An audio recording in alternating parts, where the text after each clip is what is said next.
This is Hidden Killers with Tony Bruschi. I'm going to tell you right now, this is not going to be an easy one to go through, and I may get rather upset throughout it, and I may say some horrible, horrible things, because this man behind me, Travis Decker, he deserves to die. There's no way around it. He has stolen the lives of his 3 innocent daughters who, if you're looking up here, are right there. If you have kids or daughters and you see that image, especially if you see it up close, just Google it. You'll have no empathy whatsoever for this man. And yes, he's a vet. And yes, he's gone through a lot of shit. And yes, he's mentally ill. And yes, he's this and he's that and every other damn thing in the world. But at the end of the day, he's someone who the world would have been much better off by him taking a pistol and eating it and pulling the trigger. Oh, that's horrible. No, it's not, because these kids would have still been alive. If you can't handle yourself, end it for yourself. Don't take these people out with you. And if our system is so failed and we can't get help to these people the way that they need it, well, that's something else we need to seriously take a look at, which we are going to take critical look at in this video. On May 30th of 2025, Whitney Decker watched her ex-husband, Travis, drive away. And this is what makes it so freaking enraging. Drive away with her 3 daughters for what the court system called a routine custody visit, because our system's so great at this. In Wenatchee, Washington. Routine. That's what they labeled handing over 3 innocent children to a homeless man diagnosed with borderline personality disorder, ring the bell, and severe PTSD, who is living out of his truck and had refused every court-ordered mental health evaluation. Because let me tell you, kids, this is what happens if you realize you have a partner who is this mentally ill and you allow the system to have some sort of a say in it. This is why early on, let me tell you right now, if you're sitting there going, well, I think it'd be best if they have some custody or have some visitation or have some... No, it's not.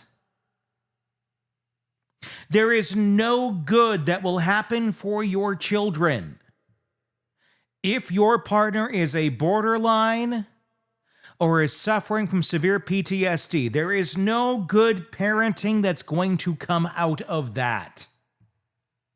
If you'd like to guarantee trauma for your children or death, sign them up.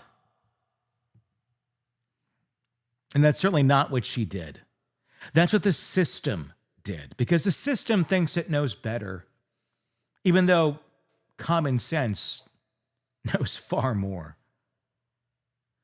And that's what we're about to get into here. I am so enraged by this. I'm going to try and keep my cool and not go off on tangents of let's hang the man and let raccoons eat his flesh while he burns at the stake. You know, that sort of stuff.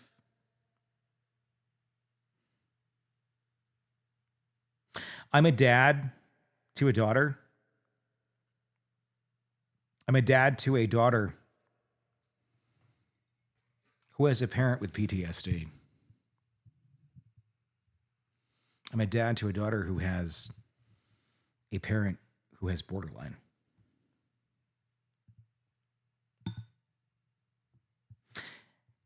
And let me tell you, it's not a fun world to live in. It's not a world you would trust your child in the care of that person because of what they've demonstrated. And unfortunately, our system allows that to keep going until they do something really, really horrible. Luckily, in my case, we came to an agreement of this is not healthy. We're good. After coming really close to being part of a Dateline episode, which was really horrible and traumatic for all of us. I won't go into that right now. But it's not something, if you have a partner that's ever diagnosed with borderline, that you're like, oh, this will work out well. No, it means like move, run far away from that person. Move. Seriously, move. Or they'll move from you. They do that too. They tend to run away from their problems. But that's never a parent you want involved in the life of your child. I could go on for hours about this, and I will, I'm sure, in the future more. It's so damaging. It's so traumatizing. It is so soul-wrenching that you walk away from it going, how can a person be like this?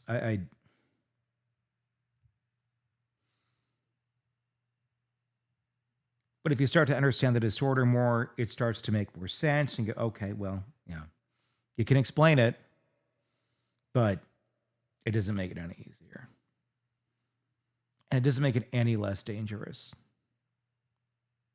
These sort of things need to be understood in our child welfare system. When there's a parent with this disorder, or any of the cluster B disorders, they are not a parent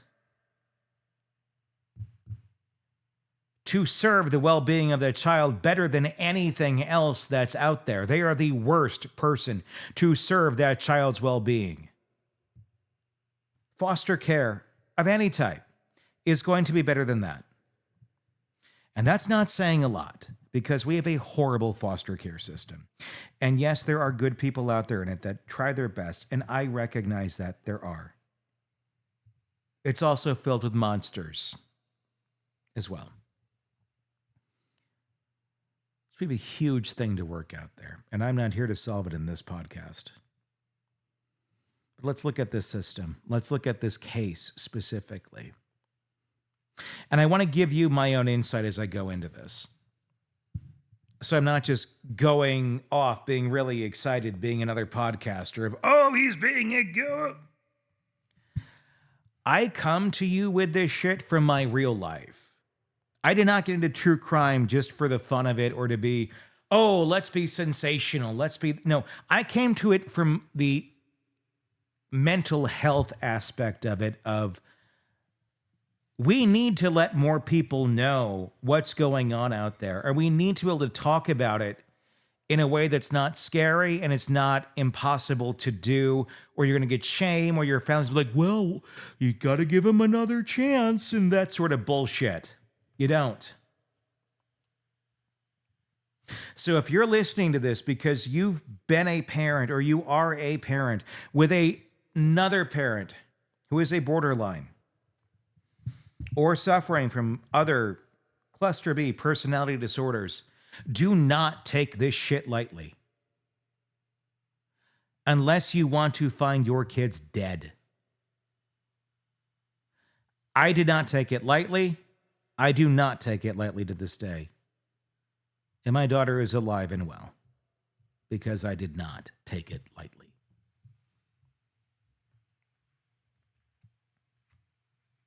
So what are we dealing with here? Borderline personality disorder and severe PTSD.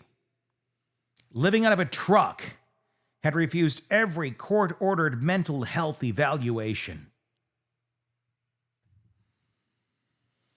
Travis promised Whitney he'd return Paityn 9, Evelyn 8, and Olivia 5 in 3 hours. Instead, he allegedly murdered all 3 girls with plastic bags and zip ties, then vanished into the wilderness, where he remained at large today. using military survival training our government gave him to evade the latest manhunt in the Pacific Northwest history. This isn't just the story of one man's alleged descent into evil. This is the story of a system so fundamentally broken, so criminally negligent, that it handed 3 children to their executioner and called it parental rights. This is about a government that sends young men to war, breaks their minds, then abandons them to destroy their families, while bureaucrats shuffle paperwork and judges follow protocols to prioritize legal technicalities over children's lives. Let's start with who Travis Caleb Decker was before he allegedly became a child killer.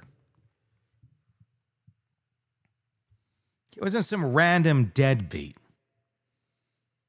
This was a decorated soldier who enlisted in 2013, made it into the 75th Ranger Regiment, the Army's elite special operations unit. These aren't weekend warriors or desk jockeys. Rangers are the guys who parachute behind enemy lines and conduct the missions other soldiers can't handle.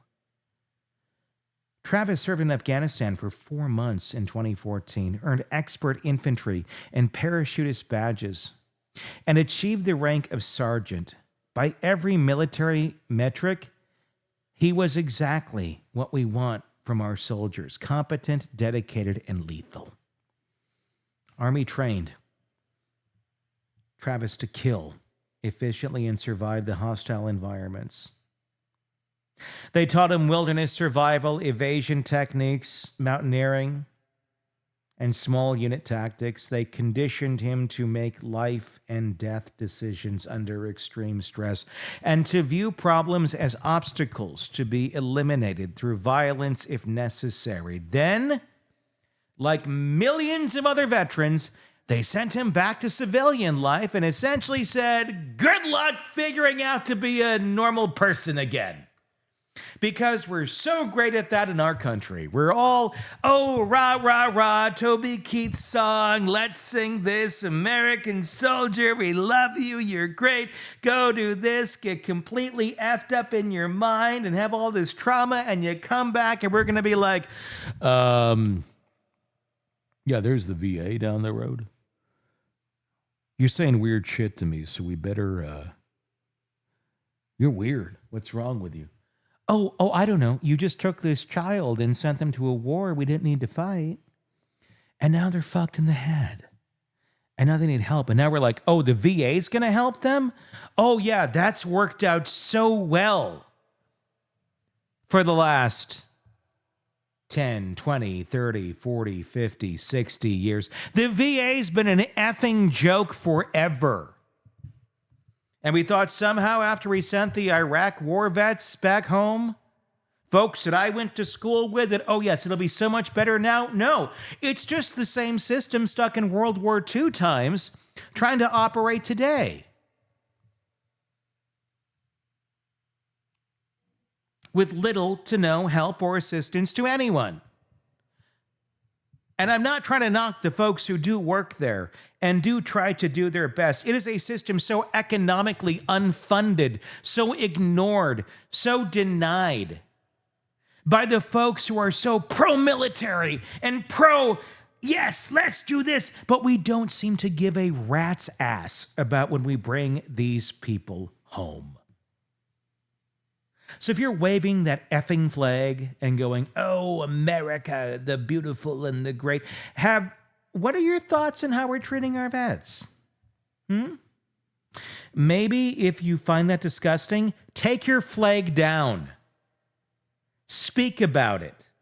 Tell people why you're not waving your flag. And maybe some shit will get fixed. Because we can't just keep waving our flags forever like it's the most wonderful thing in the world when we treat our vets like absolute shit when they come back and they kill their families or they kill themselves or they kill people around them or they destroy their lives so much they end up on the side of a fucking road. Wave your flags. Oh, support America. Troops are great. Yeah, until they get back. Then it's like, F them. Thank you, America. Because you know what? I've seen it firsthand from my generation. I was a generation, they all went to Iraq. I didn't. I didn't sign up. I was back here. Saw many friends die. So many friends come back. Messed up. And yet all the boomers who were like, oh, let's go to this war. It's great. And they're like, oh, well, you know. Yeah. Here's what happens when we don't pay attention to them and we don't help them along the way. Now, I'm not saying that this man does not deserve to have accountability on his own status. Without a doubt, he does. Would he have done this had he not been so effed up from the wars that he went through and our effed up system that doesn't take care of you when you get back? I don't think so. I think this is a break between this and that.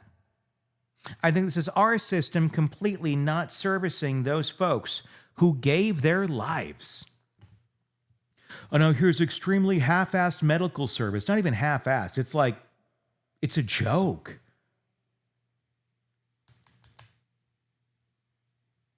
It's an utter effing joke. And if you're shocked by this man doing this at this point, I'm sorry. These are time bombs waiting to happen, and they happen a lot. Travis met Whitney online while stationed at a joint Army Air Force base. They married, bounced around military assignments for years, including 2 years in Italy and 2 years in Georgia. Had 3 daughters, and eventually settled in Wachini Valley. And I'm sorry if I'm screwing up the name of your town, where the girls attended Lincoln Elementary and performed in local theater programs. From the outside, they looked like the American dream with the military honors attached. Underneath, Travis is falling apart like a bridge with corroded supports. I'm going to share a little quick story here while I can. Years ago, this is why this stuff angers me so much, because there's so much bullshit excuses and acceptance of folks who comes back from these wars. And this is a downfall on civilians, not on them whatsoever. It's a downfall on civilians where we go, oh, it's okay. They'll figure, because we don't deal with the dirty. We don't want to deal with the trauma. We don't deal with the bad. Oh, well, the VA will work on that. Or the therapy will work on that when they're not even getting it or it's very shitty. I once lived in an apartment where every night above me, I would hear a vet from the Iraq War, and this was about 2006, beat the shit out of his wife, possibly the child. I called the police every goddamn time. And you know what happened? He's a vet. It's okay. Don't worry about that. Maybe you should look at this closer because he is a vet. Because he went through a hell of a lot more shit than you fuckers did over here on Bridge Street looking for the drunk drivers. This guy might have a little more rage in him than you.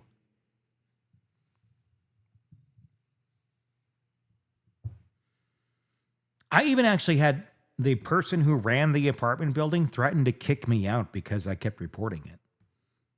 You need to leave him alone. He's a vet. Every night I hear horror above me. I don't care.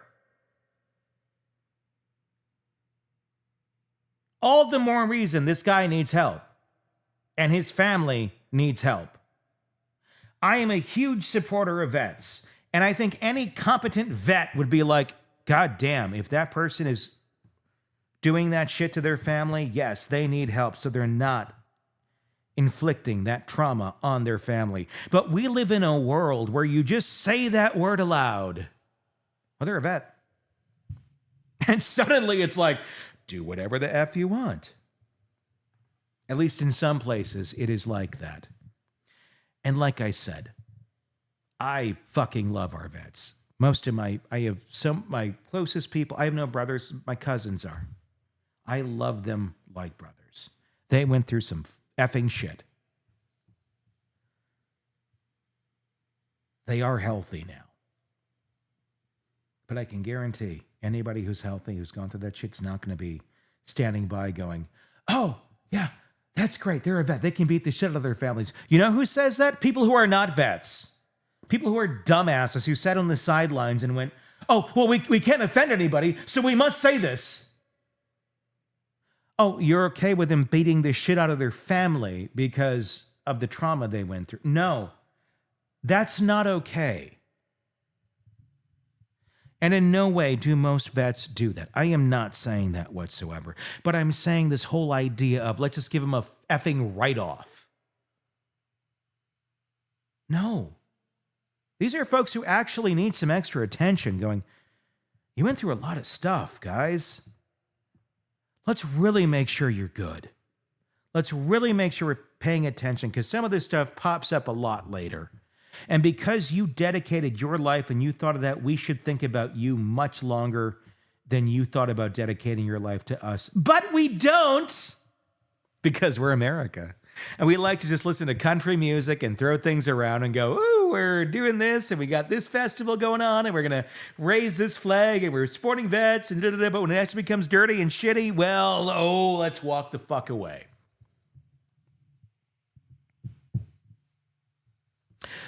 Only in America. Treatment in red, white, and blue, right?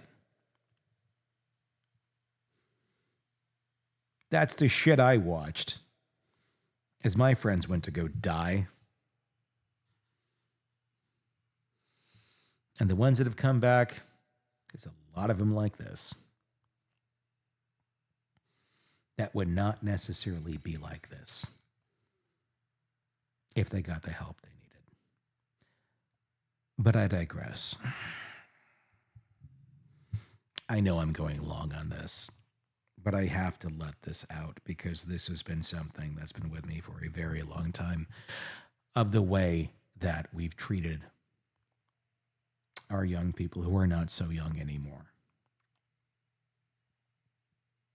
Underneath, Travis was falling apart like a bridge with corroded supports. After leaving active reserves in 2023, his mental health didn't just decline, it collapsed pretty much entirely.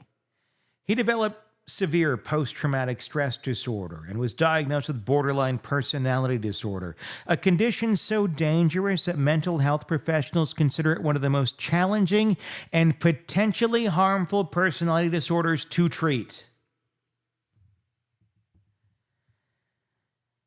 I'm not going to go on this for any longer point in time, but I've dealt with that personally. Came this close to being dead or on a Dateline episode because of a partner who had that. And it's scary as F. So I have a lot of empathy for this woman. And I can imagine the fear she felt every moment she dropped those kids off with him. Because I felt it myself. And luckily everything went okay. Until it didn't. But my daughter is alive. Here's what the core system apparently didn't understand about borderline personality disorder. People with this Condition experience intense fear of abandonment, have unstable relationships, struggle with identity disturbance, and can exhibit impulsive behaviors that are potentially self-damaging or harmful to others. They often have inappropriate anger, can experience stress-related paranoid thoughts or severe dissociative symptoms. In other words, they're exactly the kind of people who shouldn't have unsupervised access to vulnerable children, especially during high-stress situations like custody disputes. So, again, I must say, if you're out there listening, and this is why I do this. For this exact moment, if you are watching me right now going, okay, I'm hearing some of this shit. If you have a partner that is a borderline, you need to get that kid away from that person as fast as you possibly can. And you need to fight with all of your might and bring up every piece of evidence you possibly can so that person does not have regular contact with your child. Because that person has nothing of benefit to give your child. You risk death, you risk murder, you risk just... If they're not going to do that, just a horrible, unhealthy way of looking at life, that one parental partner could teach that child to think, oh, this is okay, this is normal. And it is not. And here's the fun part. Most borderlines never admit they're borderlines. Even when they're diagnosed, they walk back going, well, this one person said I wasn't, so I'm not. I've seen that. But you know what the truth is. And your best bet, the best damn thing you can possibly do, and I am speaking to you if you're a parent out there with young kids and you're going, what the fuck? Get them away. If you have to move, move. There is nothing good that is going to happen with that relationship. There is not. I don't care what a court tells you. I don't care what anybody says. Oh, well, it's best to have both parents present. No, it's not. Not if one's a toxic human being. It is never healthy to do that. That whole idea was brought up in the 1960s of a dumbass study that has been discredited to this damn day. But our court system still runs on it. It is never a good idea to have your children around a toxic human being. I don't care what genes they share. Get them the F away from that person if you are the responsible human being in their life. I cannot say that any firmer than I am. This is why I do this.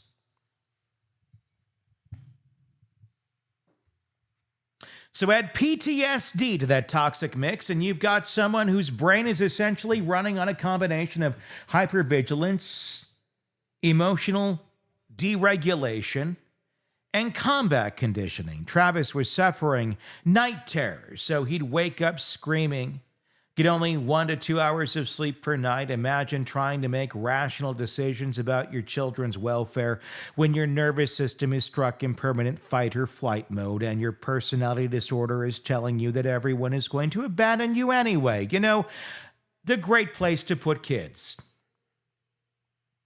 By 2024, Travis was homeless, living out of his white 2017 GMC Sierra pickup truck, bouncing between motels, campgrounds, and sometimes crashing at the Wenatchee National Guard Armory. He owed thousands in child support and had stopped attending mandatory monthly National Guard drills about a year before the murders. Oh, and by the way, he brought those 3 vulnerable little girls to go stay there with other potential people who didn't have their shit together. You know, that might likely molest 3 little girls. Great place for them to stay. And the court was like, well, you can still have your 3 hours.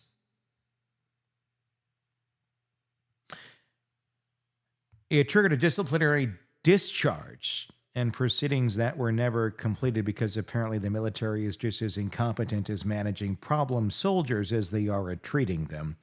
The VA system, that bloated bureaucratic nightmares we call veteran health care, failed Travis spectacularly, despite his documented PTSD and borderline personality disorder. He allegedly sought help, but came up empty-handed with VA resources. This is the same system that spends billions of dollars annually, but still manages to fail veterans at every critical juncture. We're really good at creating broken soldiers. And we're really fucking horrible at fixing them.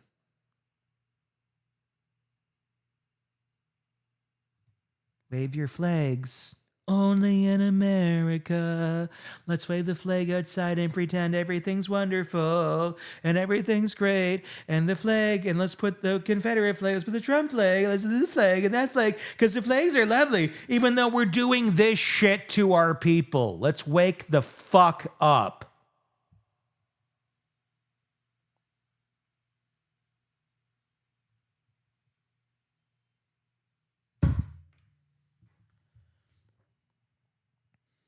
Here's the story becomes absolutely infuriating, if it wasn't already. The family court system, with full knowledge of Travis's homelessness, mental health diagnosis, and erratic behavior, continued to grant him custody visits with his daughters. See, this is where we're going to keep digging into this, and we're going to find the people who allowed this to happen, and we're going to expose them. So as much as you're like, oh, Turtle Boy does that horrible shit, yeah, you know what? We're going to do it the opposite way. We're actually going to do it to people who fucking deserve it. I'm not going to dox people. We're going to expose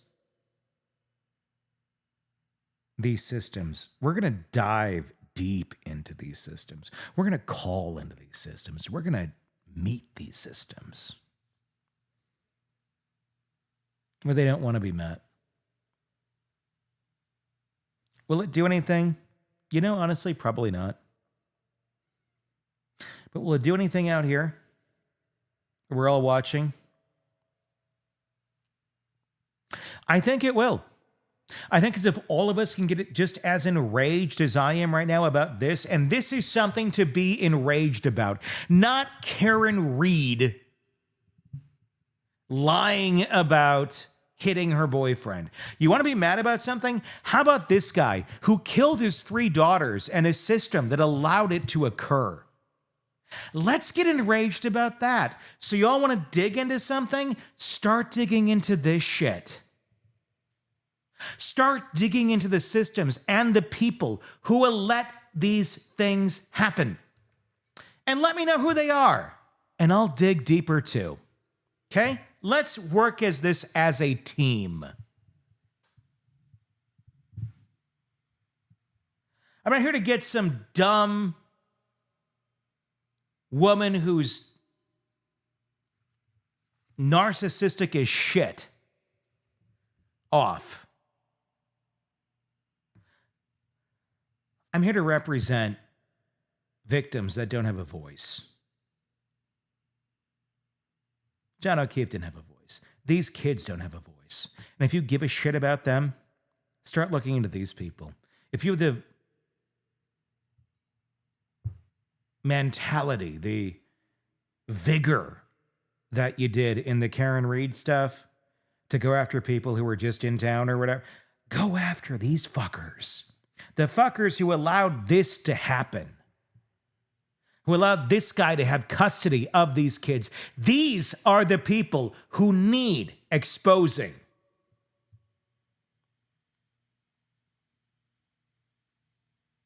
I don't need to crucify them or put them to a cross, but they need to be exposed so this shit doesn't keep happening. And if they're not going to change it, they need to go. And we need to fix these systems, because unless we do, this stuff just keeps happening. It's like, well, it was a shame, but we're not. That's how this system works. So you want to be passionate about something, kids? Get off the Karen Reed bandwagon. Jump on this one, please. If you got the passion, look, I appreciate your passion. We can disagree on all that. I think a lot of us might, but we have good in mind. This is evil. This is evil that needs to be held accountable.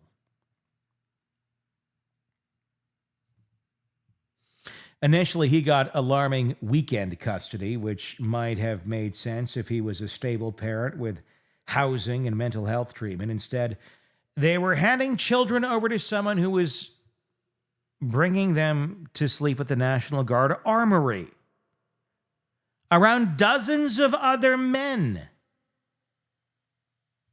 on mattresses. Yeah, it's like a rape buffet. What the fuck are we thinking here?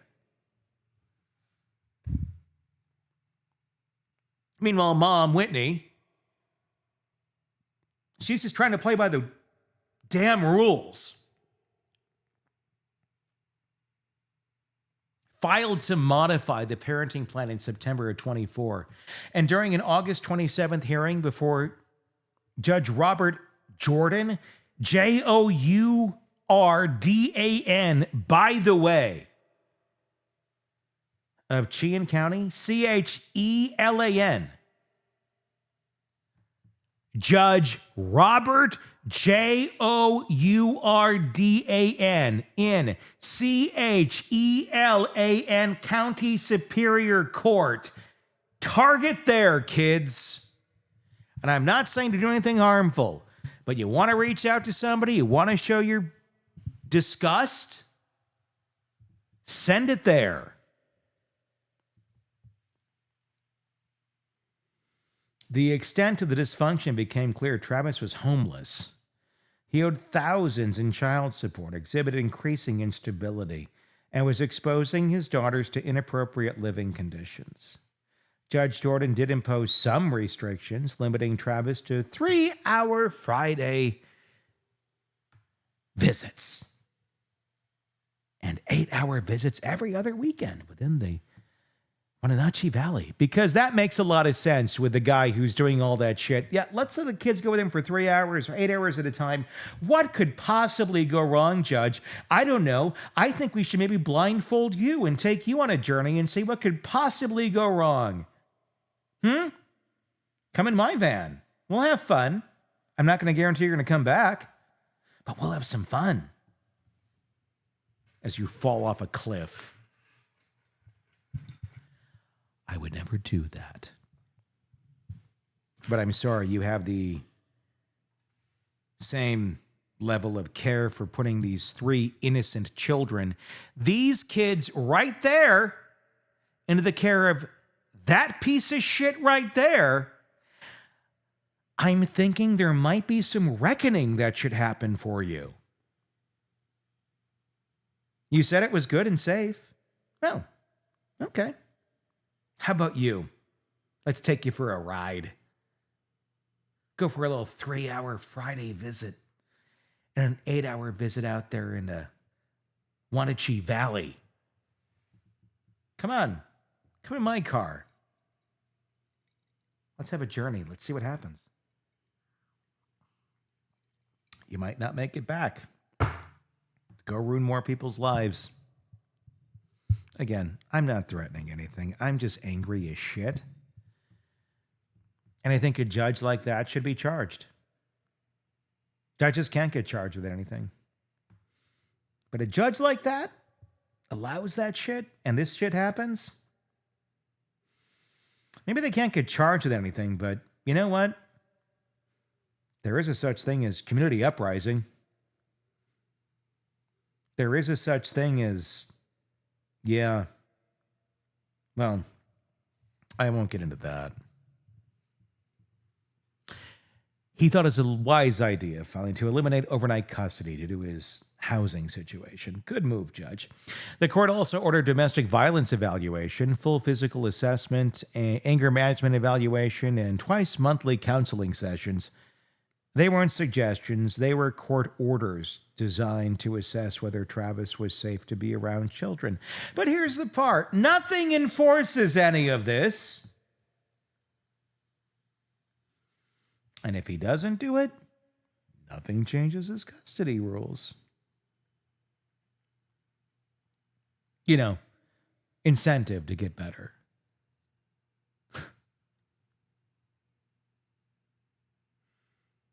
Just want to kick into that Brooks and Dunn only in America right now, you know. And here's the part that should make everyone involved lose their jobs. Travis allegedly refused to sign the court documents and never attended a single mandatory evaluation. Let me repeat that because it's so insane it bears repeating. A homeless man with borderline personality disorder and severe PTSD refused to comply with court-ordered mental health evaluations, and the system's response was to continue allowing him unsupervised access to 3 children. It's like discovering someone has a loaded gun pointing at a playground and deciding the appropriate response is to ask them politely to maybe consider not pulling the trigger. Just aim it around there. Just don't pull the trigger. You know, we don't want to upset anybody.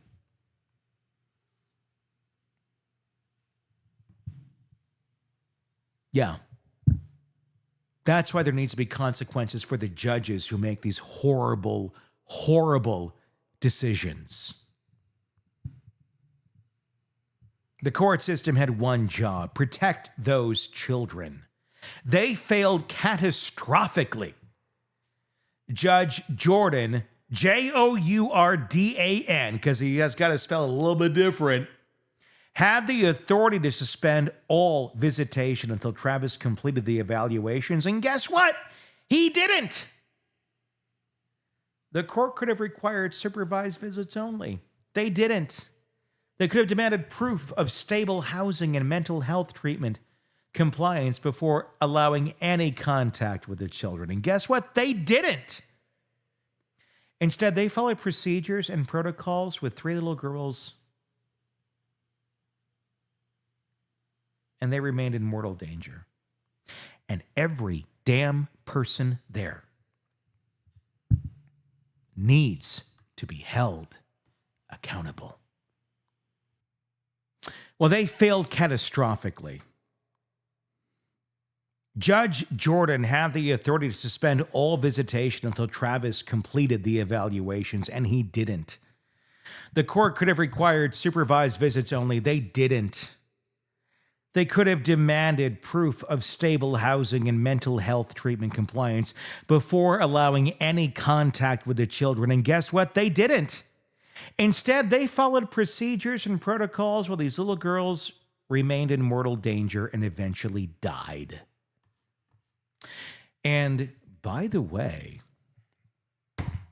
I'm not doxing anyone. This is the official number for the courthouse. So if you'd like to call the courthouse and express your displeasure, here's a number: 615.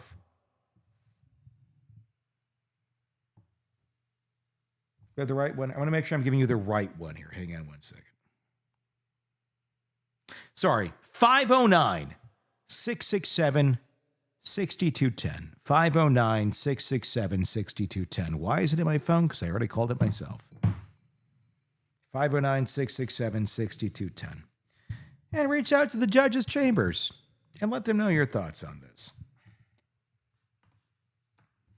Whitney's attorney, Adriana Cozart, later reflected that while the courts didn't fail these girls, the system failed Travis by not providing adequate mental health support, which is true.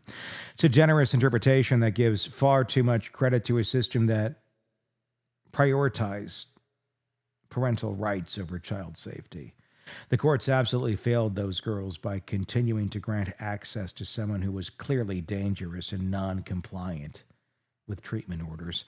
The digital evidence uncovered after the murders reveals chilling premeditation that makes Travis' actions even more inexcusable.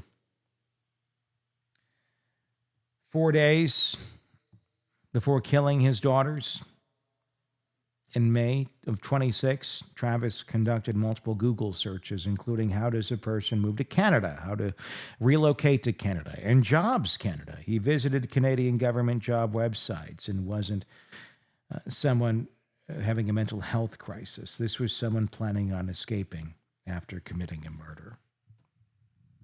Even more damning, cell phone data shows that Travis drove to Rock Island campground on May 29th, the day before picking up his daughters, essentially conducting reconnaissance on the location where he would kill them. He chose the spot, planned the timing, researched the escape, then went through the motions.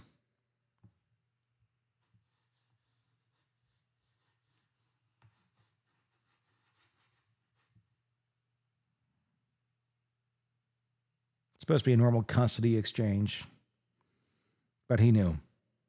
He intended to murder his children.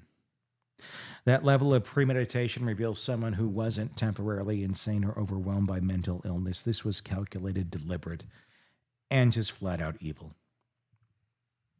The final day played out with horrifying normalcy on May 30th at 5 p.m. Travis arrived at Whitney's house for his scheduled visitation. He chatted with his ex-wife for 15 to 20 minutes, assured her, "I'll see you at 8." Then drove north with all 3 girls in his white GMC Sierra, surveillance cameras capturing him leaving at 5:40 p.m., traveling westbound on Highway 2 with 3 children who had no idea their father was driving them to their deaths. When 8 p.m. passed without children's return, Whitney called the police at 9:45, expressing specific concerns about Travis's mental health issues. The next day, when the family failed to appear at a 5K running event, fears intensified. Washington State Patrol issued an endangered missing persons alert at 4 p.m. on May 31st. But here's where bureaucratic stupidity reached fatal levels. They didn't issue an Amber Alert because Travis was technically a custodial parent and there wasn't evidence of an imminent harm. Yeah, not at all. I know. Refrain from throwing your phone down or throwing things at the screen right now because you don't want to destroy it. Think about that logic for a moment. A homeless man with severe mental illness who had refused court-ordered evaluations was missing with 3 children, and the system's response was to determine that Amber Alert criteria wasn't met because he had legal custody rights. It's like refusing to call the fire department because the person who set the building on fire technically owns the building. The search ended on June 2nd when the Chilean County deputy discovered Travis's abandoned truck at Rock Island Campground, approximately 11 miles from the Pacific Crest Trail. The scene looked like something from a horror movie. Bloody handprints on the tailgate, zip ties and plastic bags scattered throughout the area, abandoned camping gear, including tent and a cooler. The bodies of Paityn, Evelyn, and Olivia were found 75 to 100 yards from the vehicle, down an embankment. Not enough reason to check that guy out. He's got the rights. You know, he's sperm because the things that came out of his penis one day made these people, and he's crazy as shit. But because of that, we should just believe he'll be the best, wonderful person in the world for these kids. This is how our system works in the United States of America. Because you got the goo, you get to keep the kids. Or at least we're going to give you a bunch of rights to them no matter what. No matter what kind of a horrible monster you are.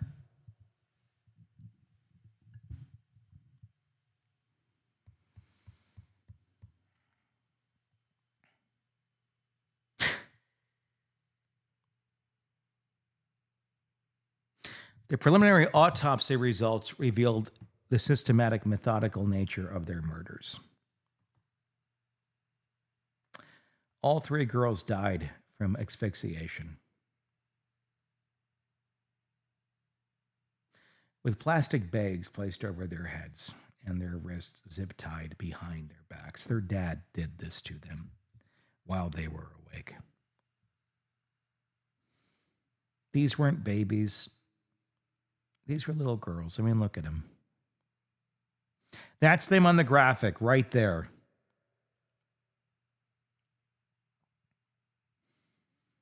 They knew Dad was zip-tying them behind their backs. They probably didn't know why. In the last moments of their lives, they felt the ultimate betrayal of their father killing them. Because our system said, oh, he has rights. He has rights. You know what? Fuck rights. Fuck your rights once you've proven you cannot handle your rights. Once you've proven you are an absolute piece of shit. Doesn't have to be directly to your kids. Just look over here. Look what you've done over here. No, you should not have rights to your children, period. You were capable of doing this to these people. You're capable of doing it to your own children. Sorry, bye-bye, go away. We have far too much patience in our country for people like this.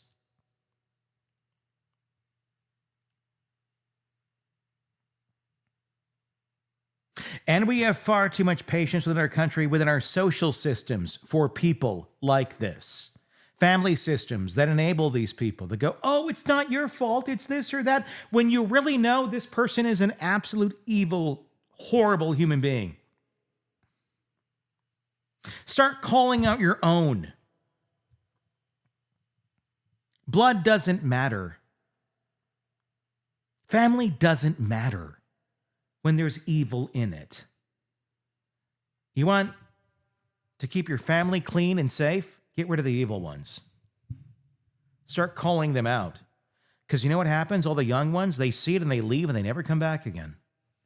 Why are they never coming back to home? Because they see the evil that you've been allowing to live for so long, and they don't want to come to the family gathering where the asshole who's trying to molest you is still there. Wake the F up, boomers. You got some pieces of shit in your family tree. And older, too. Call out the shit for what it is.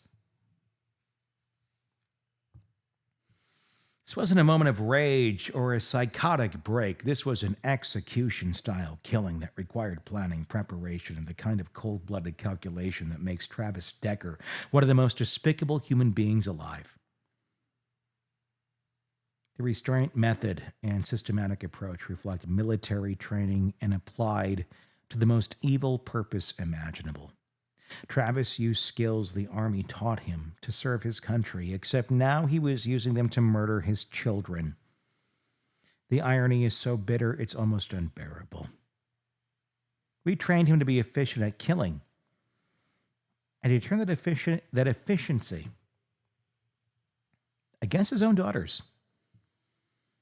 Travis was immediately charged with 3 counts of first-degree murder and 3 counts of first-degree kidnapping with no bail set.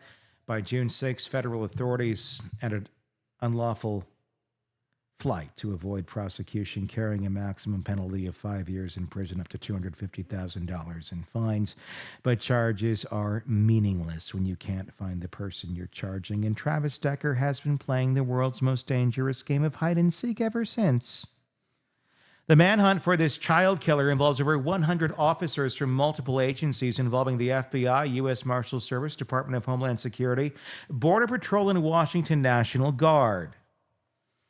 Governor Bob Ferguson authorized National Guard helicopter support for the search operations. They're searching across 5 counties: Chilean, Kittias, King,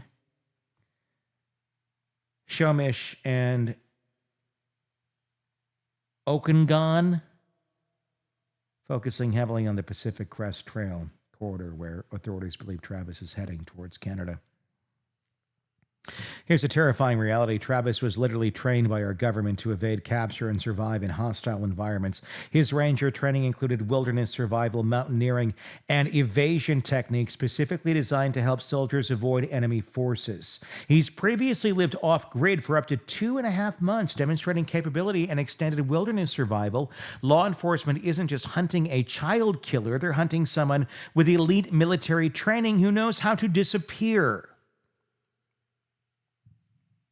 The search has employed sophisticated tracking methods, including license plate databases, cell phone forensic, and social media monitoring. The public has submitted over 500 tips with a $20,000 reward offered for information leading to Travis's arrest. The popular Enhancement Wilderness area was closed through June 18th, and residents across a 5-county search area have been advised to lock doors, keep lights on, and leave blinds open because there's a trained killer loose in the neighborhood. Meanwhile, the human cost of the systematic failure continues to mount. Whitney Decker lost her entire world in one night because of a system designed to protect children instead of delivering them to their killer. That's exactly what it did. It's supposed to protect kids. It brought them to their killer under technicalities. The community has rallied around her with a GoFundMe campaign that has raised over $1 million, demonstrating the overwhelming public support and recognition that she's a victim of institutional negligence as much as Travis is evil. Money's not going to bring these kids back. The system is broken. The people who allowed this to happen need to go down. They need to be destroyed. The 3 girls were beloved in their community at Lincoln Elementary. They were known as bright, creative children who participated in local theater programs. The music theater, where all 3 performed, said their joy, creativity, and spirit lit up the stage and our hearts. These weren't just statistics or case numbers. These were real children with personalities, dreams, and futures that were stolen by someone who should have protected them, who the system should have kept away from them, but did not. And mom sat there helpless, going, I'm going to be in the wrong if I refuse to let him see them.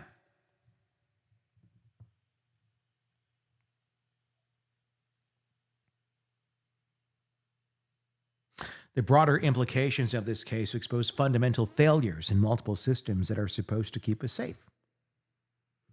The military takes young people, trains them to be efficient killers, exposes them to trauma that breaks their minds, and dumps them back into civilian society with minimal support and expects them to seamlessly transition to being productive citizens and parents. Because that's always worked so well over the last 100 years. It's like teaching someone to be a professional race car driver, then putting them in a suburban traffic and acting surprised when they cause accidents. The VA system that bureaucratically, monstrously, does not care for its veterans. It failed Travis completely. Despite documented PTSD and borderline personality disorder, he couldn't get adequate treatment. The system that spent hundreds of thousands of dollars training him to kill couldn't spend a fraction of that keeping him stable enough to not murder his children. We're really good at breaking people and really horrible at fixing them or taking accountability for any of the shit that we do. And we're shocked when our people can't take accountability for the shit that they do. Only in America. Let's keep singing the songs and waving the flags and saying the pledge because we're so proud of it. There was once a reason to be proud of it. Our World War II vets? Yeah, we should be proud of it. This shit? No. We should be fucking ashamed. We should be ashamed to be Americans if this is how we are handling our people. I am. And you should be too. You want to be proud of it again? Then do something about it. Don't just wave a fucking flag and go, oh, I'm proud. That's great. You're proud of what? You didn't do anything. You sat there and you watched Fox News and said a bunch of shit to your family that you think is wonderful, and you didn't do shit. Want to be proud? Go do something. If you're a vet, you have every entitlement to say whatever the fuck you want. This should not make you proud, though. This should make no one proud. This is not the shit any vet has fought for.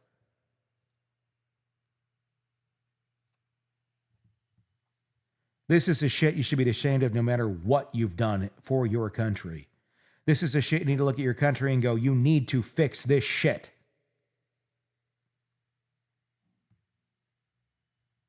And I'm not going to sit here being a pawn at your parades, being, oh, look, proud, but fix this shit.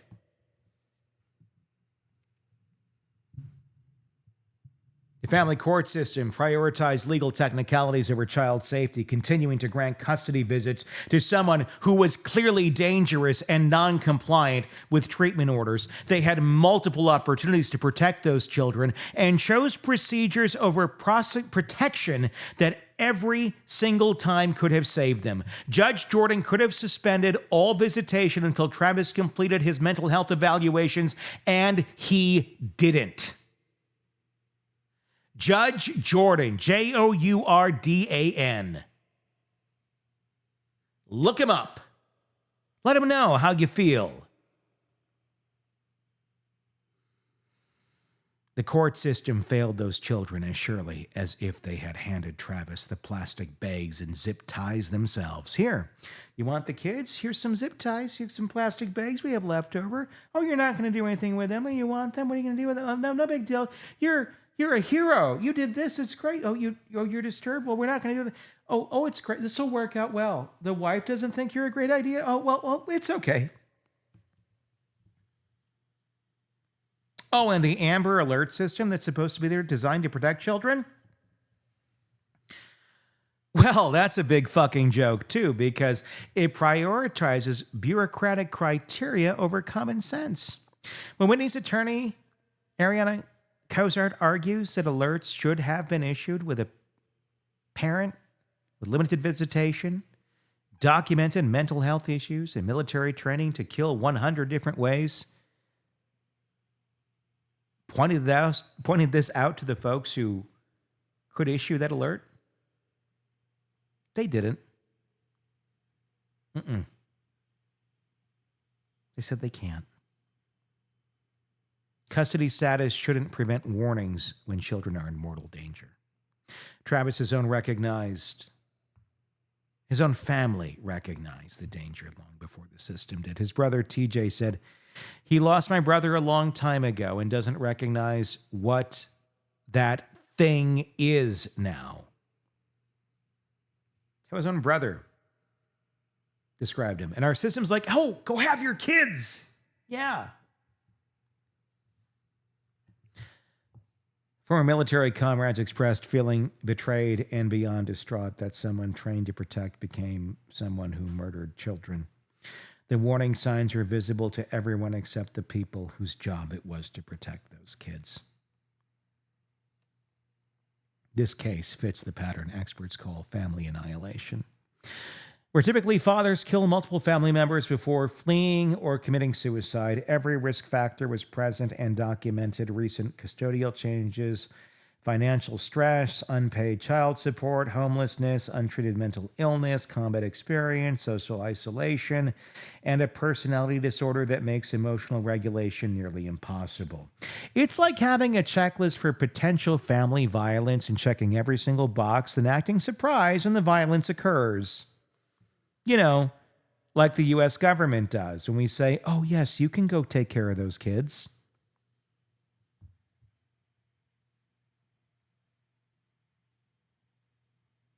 That makes Travis' actions particularly unforgivable is the level of premeditation involved. The Google searches about moving to Canada, the recognizance of the campground, the systematic method of killing, all point to someone who made a calculated decision to destroy what he could no longer control. This wasn't a moment of madness or psychotic break. This was planned murder following an escape, which makes Travis not just a child killer, but a coward who planned to flee rather than face consequences for his own actions. The impact on the community has been devastating and lasting. Parents are questioning whether the family court system can protect their children, and the news is it can't. Veterans with mental health issues are facing increased suspicion and stigma. Children who knew the Decker girls are struggling to understand how a father could kill his own daughters. The ripple effects of institutional failure extend beyond the immediate victims.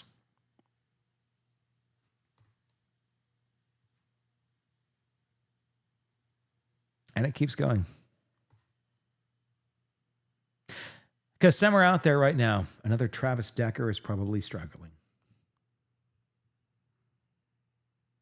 with a lot of similar issues, failed by similar systems, heading towards similar violence. And if we don't learn from this tragedy, if we don't make systematic changes, and Paityn, Evelyn, and Olivia Decker died for nothing except our collective inability to protect the most vulnerable among us. And that would be the ultimate failure in a case already defined by catastrophic institutional incompetence. Travis Decker deserves to face justice for what he allegedly did to his daughters. But the systems that failed to protect those children also deserve to be held accountable for their role in this preventable tragedy. Until we fix the institutions that created this monster and failed to stop him, we're just waiting for the next family annihilation. While we pretend to care about protecting children, because this shit will just keep happening again and again. Tell me what you think in the comment section of this story. Press subscribe so you don't miss any of our coverage of this or any of the cases we follow. But what are we at here? This went a while. And I can't see the timing down there. Over an hour. Yeah.